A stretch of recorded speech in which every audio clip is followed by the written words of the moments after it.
बीडमध्ये ऊस उत्पादक शेतकऱ्यांचं आंदोलन तीव्र पाहायला मिळतंय। 4,000 रुपये प्रति टन भाव द्या अशी मागणी आता शेतकऱ्यांनी केली आहे। शेतकऱ्यांच्या ऊसाला योग्य भाव द्या, खासदार बजरंग सोनवणे यांनी सरकारकडे मागणी केली आहे।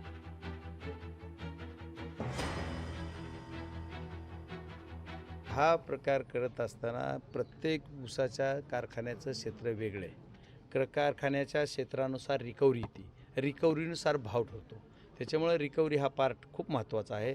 माझ्यापेक्षा पहिली उचल डायरेक्ट 3,000 नॅचरल शुगरनं काढली, त्यांची रिकव्हरी माझ्यापेक्षा 1% जास्त आहे। त्याच्यामुळे माजलगाव तालुक्यातला भाव थोडाफार कमी अधिक असतो। गोदेवारी कॅटर आहे, वेगळे विषय आहेत सगळे लागवडी, त्याच्यामुळे तो विषय होतो। त्यामुळे रिकव्हरी बेस धरून भाव दिला जातो। त्याच्यामुळे शेतकरी संघटनेची मागणी जरी रास्त असली तरी शेतकऱ्यांना भाव जास्त दिला पाहिजे का दिलाच पाहिजे असं म्हणणारा मी कार्यकर्ता। मला ज्या दिवशी कुठं बोलवतील त्यावेळेस मी दोन्हीचा मध्ये काढल, शेतकऱ्यांच्या बाजूनं न्याय कसा मिळेल, कारखानदाराला थोडं दाबून पण शेतकऱ्याच्या बाजूने न्याय द्यायचा प्रयत्न करेल। लोकशाही मराठी ऐका, पहा, जागरूक रहा।